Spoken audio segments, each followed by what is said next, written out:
محمد بن سماک رحمۃ اللہ علیہ فرماتے ہیں کہ بنو امیہ کے لوگوں میں موسیٰ بن محمد بن سلیمان الہاشمی بہت ہی نازک پرور رئیس زادہ تھا۔ دل کی خواہشات پورا کرنے میں ہر وقت مگن رہتا، کھانے پینے میں، لباس میں، لولاب میں، خواہشات اور لذات کی ہر نوع میں اعلیٰ درجہ پر تھا۔ لڑکے لڑکیوں میں ہر وقت مگن رہتا، نہ اس کو کوئی غم تھا نہ فکر، خود بھی نہایت حسین تھا۔ اللہ تعالیٰ کی ہر نوع کی دنیاوی نعمت اس پر پوری تھی۔ اس کی آمدنی 3,03,000 دینار اشرفیاں سالانہ تھی، جو ساری کی ساری اسی مستی میں خرچ ہو جاتی۔ ایک اونچا بالا خانہ تھا جس میں کئی کھڑکیاں شارع عام کی طرف کھلی تھیں، جن میں بیٹھ کر وہ راستہ چلنے والوں کے نظارے کرتا، اور کئی کھڑکیاں دوسری جانب باغ کی طرف کھلی تھیں، جن میں بیٹھ کر وہ باغ کی ہوائیں کھاتا، خوشبوئیں سونگھتا۔ اس کے محل میں ایک ہاتھی دان کا کبا تھا جو چاندنی کی میخوں سے جڑا ہوا تھا اور سونے کا اس پر جھول تھا۔ اس کے اندر ایک تخت تھا جس پر موتیوں کی چادر تھی اور اس ہاشمی کے سر پر موتیوں کا امامہ تھا۔ اس کمرے میں اس کے یار احباب جمع رہتے، خدام ادب سے پیچھے کھڑے رہتے۔ سامنے ناچنے گانے والیاں کمرے سے باہر جمع رہتی۔ جب گانا سننے کو دل چاہتا وہ ستار کی طرف ایک نظر اٹھاتا اور سب حاضر ہو جاتی، اور جب بند کرنا چاہتا تو ہاتھ سے ستار کی طرف اشارہ کر دیتا، گانا بند ہو جاتا۔ رات کو ہمیشہ جب تک نیند نہ آتی یہی شغل رہتا، اور جب شراب کے نشے سے اس کی عقل جاتی رہتی، یارانے مجلس اٹھ کر چلے جاتے، وہ جون سی لڑکی کو چاہتا پکڑ لیتا اور رات بھر اس کے ساتھ خلوت کرتا۔ صبح کو وہ شطرنج میں مشغول ہو جاتا۔ اس کے سامنے کوئی رنج و غم کی بات، کسی کی موت، کسی کی بیماری کا تذکرہ بالکل نہ آتا۔ اس کی مجلس میں ہر وقت ہنسی اور خوشی کی باتیں، ہنسانے والے قصے اور اسی قسم کے تذکرے رہتے۔ ہر دن نئی نئی خوشبوئیں جو اس زمانے میں کہیں نہ ملتی، وہ روزانہ اس کی مجلس میں آتی۔ عمدہ عمدہ خوشبوؤں کے گلدستے وغیرہ حاضر کیے جاتے۔ اسی حالت میں اس کے 27 برس گزرے۔ ایک رات وہ حسب معمول اپنے کمرے میں تھا، دفتن اس کے کان میں ایک ایسی سریلی آواز پڑی جو اس کے گانے والوں کی آواز سے بالکل جدا تھی، لیکن بڑی ہی دلکش تھی۔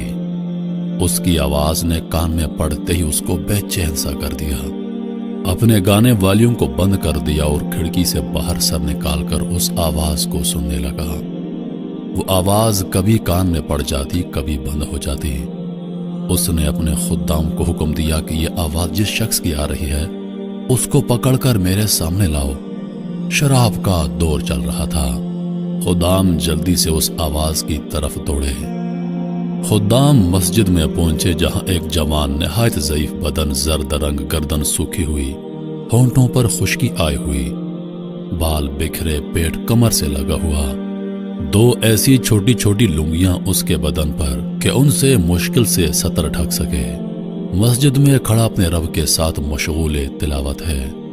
یہ لوگ اس کو پکڑ کر لے گئے، نہ اس سے کچھ کہا نہ بتایا۔ ایک دم اس کو مسجد سے نکال کر وہاں بالا خانہ پر لے جا کر اس کے سامنے پیش کر دیا۔ حضور، بندہ حاضر ہے۔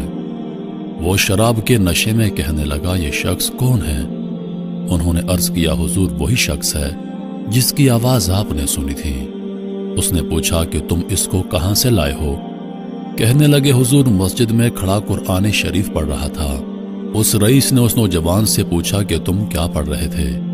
اس نے اعوذ باللہ پڑھ کر یہ آیتیں بتائیں جن کا ترجمہ ہے، بے شک نیک لوگ جنت کی بڑی نعمتوں میں ہوں گے، مسحریوں پر بیٹھے ہوئے جنت کے عجائب دیکھتے ہوں گے۔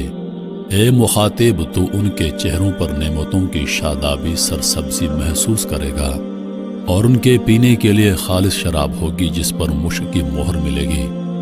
ایک دوسرے پر لالچ کرنے والوں کو ایسی ہی چیزوں میں لالچ کرنا چاہیے کہ یہ نعمتیں کس کو زیادہ ملتی ہیں، اور ان کا ملنا اعمال کی وجہ سے ہوتا ہے۔ اس لیے ان اعمال میں لالچ کرنا چاہیے جن سے یہ نعمتیں حاصل ہوں، اور اس شراب کی آمیزش تسنیم کے پانی سے ہوگی شراب میں کوئی چیز ملائی جاتی ہے تو اس سے اس کا جوش زیادہ ہو جاتا ہے، اور وہ تسنیم جنت کا ایک ایسا چشمہ ہے جس سے مقرب لوگ پانی پیتے ہیں، یعنی اس چشمے کا پانی مقرب لوگوں کو تو خالص ملے گا، اور نیک لوگوں کو شراب میں اس میں سے تھوڑا سا ملا دیا جائے گا۔ اس کے بعد اس نوجوان نے کہا، ارے دھوکے میں پڑے ہوئے تیرے اس محل کو، تیرے اس بالا خانہ کو، تیرے ان فرشوں کو، ان سے کیا مناسبت؟ وہ بڑی اونچی مسہریاں ہیں جن پر فرش بچھے ہوئے ہیں، ایسے فرش جو بہت بلند ہیں، وہ ریشم کے ہوں گے۔ وہ لوگ عجیب و غریب خوبصورت کپڑوں پر تکیہ لگائے ہوئے ہیں۔ اللہ کا ولی ان مسہریوں پر سے ایسے دو چشموں کو دیکھے گا جو دو باغوں میں جا رہی ہوں گی۔ ان دونوں باغوں میں ہر قسم کے میوے کی دو دو قسمیں ہوں گی کہ ایک ہی قسم کے میوے کے دو مزے ہوں گے۔ وہ میوے نہ تو ختم ہوں گے نہ ان کی کچھ روک ٹوک ہوگی۔ جیسا دنیا میں باغ والے توڑنے سے روکتے ہیں، وہ لوگ پسندیدہ زندگی میں بہت بلند مقام پر جنت میں ہوں گے، ایسی اعلیٰ مقام جنت میں ہوں گے جہاں کوئی بری بات نہ سنیں گے۔ اس میں بہتے ہوئے چشمے ہوں گے، اور اس میں اونچے اونچے تخت بچھے ہوئے ہوں گے، اور آب خورے رکھے ہوئے ہوں گے، اور برابر گدے لگے ہوئے ہوں گے، اور سب طرف قالین ہی قالین ہوں گے کہ جہاں چاہیں بیٹھیں، ساری جگہ صدر نشین ہے۔ وہ لوگ سایوں اور چشموں میں رہتے ہوں گے۔ اس کے جنت کے پھل ہمیشہ رہنے والے ہوں گے، کبھی نہ ختم ہوں گے۔ اس کا سایہ ہمیشہ رہنے والا ہوگا۔ یہ تو انجام ہے متقی لوگوں کا، اور کافروں کا انجام دوزخ ہے۔ وہ کیسی سخت آگ ہوگی، اللہ تعالیٰ ہی محفوظ رکھے۔ بے شک مجرم لوگ جہنم کے عذاب میں ہمیشہ رہیں گے۔ وہ عذاب کسی وقت بھی ان سے ہلکا نہ کیا جائے گا، اور وہ لوگ اس میں مایوس پڑے رہیں گے۔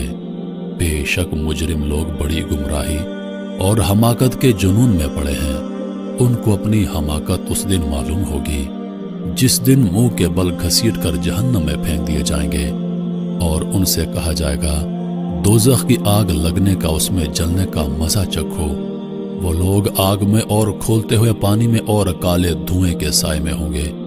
مجرم آدمی اس بات کی تمنا کرے گا کہ اس دن کے عذاب سے چھوٹنے کے لیے اپنے بیٹوں، اپنی بیوی کو، بھائی کو، اور سارے کنبے کو جن میں وہ رہتا تھا، اور تمام روئے زمین کے آدمیوں کو اپنی فدیے میں دے دے، پر کسی طرح عذاب سے بچ جائے، لیکن یہ ہرگز ہرگز نہ ہوگا۔